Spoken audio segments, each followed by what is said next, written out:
ನಿಮ್ಮ ಅಭಿಪ್ರಾಯ ಏನು? ನೋಡಿ, ಯಾವುದೇ ವ್ಯಕ್ತಿಗೆ ಅವ್ರದ್ದೇ ಆದಂಥ ಸ್ವಾತಂತ್ರ್ಯ ಅವ್ರಿಗಿದೆ, ಇಲ್ಲ ಅಂತ ನಾನು ಹೇಳೋದಿಲ್ಲ.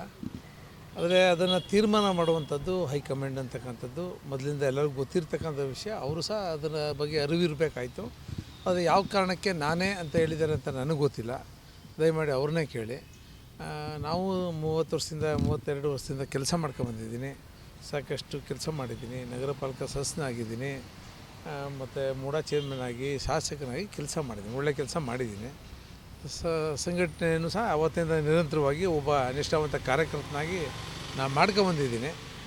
ಆದರೆ ಇವತ್ತು ಅವ್ರು ಯಾವ ಕಾರಣಕ್ಕೆ ಹೇಳ್ತಾ ಇದ್ದಾರೆ ನನಗೆ ಗೊತ್ತಿಲ್ಲ. ನನ್ನ ಬಗ್ಗೆ ಯಾವುದೇ ರೀತಿಯಾದಂಥ ಆಪಾದನೆ ಇಲ್ಲ. ನನ್ನ ಬಗ್ಗೆ ಯಾವುದೇ ರೀತಿಯಾದಂಥ ನಾನು ಹೋಗಿ ಯಾವುದೇ ರೀತಿಯಾದಂಥ ಸ್ಟೇ ತಗೊಂಡಿಲ್ಲ. ಈ ರೀತಿ ಎಲ್ಲವೂ ಸಹ ಗೊತ್ತಿರ್ತಕ್ಕಂಥ ವಿಷಯನೇ. ಕಳೆದ ಬಾರಿನೂ ಸಹ ಅವ್ರು ಹೇಳಿದರು, ಪಾರ್ಲಿಮೆಂಟಿಗೆ ನಾನಲ್ಲದೆ ಬೇರೆ ಯಾರು ಅಂತ ಹೇಳಿದರು. ಅದಾಯ್ತಾ? ಆಗಿಲ್ಲ. ಆ ಕಾರಣದಿಂದ ನಾ ಹೇಳೋದಿಷ್ಟೇ, ನಾವು ಪಕ್ಷ ಸಂಘಟನೆ ಮಾಡೋದು ನನ್ನ ದೃಷ್ಟಿಯಲ್ಲಿ ನಾನೊಬ್ಬ ಅಧ್ಯಕ್ಷನಾಗಿ, ನಗರ ಅಧ್ಯಕ್ಷನಾಗಿ ನಾನು 4 ಕ್ಷೇತ್ರನ ಗೆಲ್ಲಿಸುವಂಥ ಜವಾಬ್ದಾರಿ ನನ್ನ ಮೇಲಿದೆ. ನಾನು ಅದ್ರ ಬಗ್ಗೆ ಹೆಚ್ಚು ಒತ್ತು ಕೊಡ್ತೀನಿ ಹೊರತು ಈ ರೀತಿಯಾದಂಥ ವಿಚಾರಗಳಿಗೆ ನಾನು ಒತ್ತು ಕೊಡೋಲ್ಲ. ಯಾಕೆಂದರೆ ರಾಜ್ಯದ ವರಿಷ್ಠರು ಈಗಾಗಲೇ ಅದನ್ನೆಲ್ಲ ಗಮನಿಸ್ತಾ ಇದ್ದಾರೆ. ನಮ್ಮ ರಾಜ್ಯದ ವರಿಷ್ಠರಿರ್ಬೋದು, ರಾಷ್ಟ್ರ ವರಿಷ್ಠರಿರ್ಬೋದು, ಅದನ್ನೆಲ್ಲವನ್ನು ಸಹ ಗಮನಿಸ್ತಾರೆ. ನಾನು ಸೋತಿರ್ತಕ್ಕಂಥದ್ದು ತುಂಬ ನೇರೋ ಮಾರ್ಜಿನ್, ತುಂಬ ಕಡಿಮೆ ಅಂತರದಲ್ಲಿ ನಾನು ಸೋತಿರ್ತಕ್ಕಂಥದ್ದು. 2013ರಲ್ಲಿ ಇಡೀ ರಾಜ್ಯಕ್ಕೆ ಗೊತ್ತಿತ್ತು. ಅವತ್ತು BJP, KJP, BSR ಅಂತಕ್ಕಂಥ 3 ಪಕ್ಷ ಇದ್ದರೂ ಸಹ ನಾನು ಟಿಕೆಟೇ ಕೇಳಿರಲಿಲ್ಲ.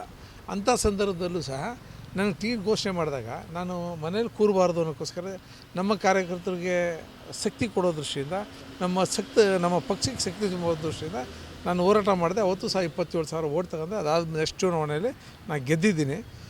ಕಳೆದ ಬಾರಿ ಚುನಾವಣೆಯಲ್ಲೂ ಸಹ ಕೆಲವು ಈ ಸ್ಕೀಮ್ಗಳು ಮತ್ತು ಬೇರೆ ಬೇರೆ ಕಾರಣದಿಂದ ಭಾಳ ಕೆಲವೇ ನೇರೋ ಮಾರ್ಜಿನಲ್ಲಿ ಅವ್ರು ಗೆದ್ದಿದ್ದಾರೆ.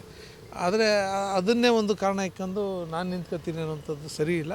ಅವರು ನನ್ನ ಸಲಹೆ ಏನಂದರೆ, ಬೇಕಾದಷ್ಟು ಅವರು ರಾಜ್ಯದ ನಾಯಕರಿದ್ದಾರೆ, ಮತ್ತು ಹಿಂದೂ ಹುಲಿ ಬೇರೆ ಇದ್ದಾರೆ. ಅವರು ಎಲ್ಲಿ ಬೇಕಾದ್ರೆ ನಿಲ್ಬೋದು.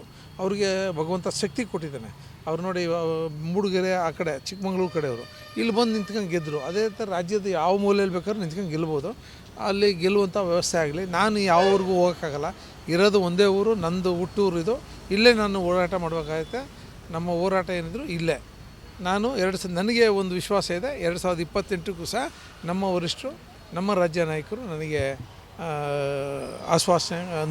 ಆಶೀರ್ವಾದ ಮಾಡ್ತಾರೆ ಅಂತಕ್ಕಂಥ ವಿಶ್ವಾಸ ನನಗಿದೆ.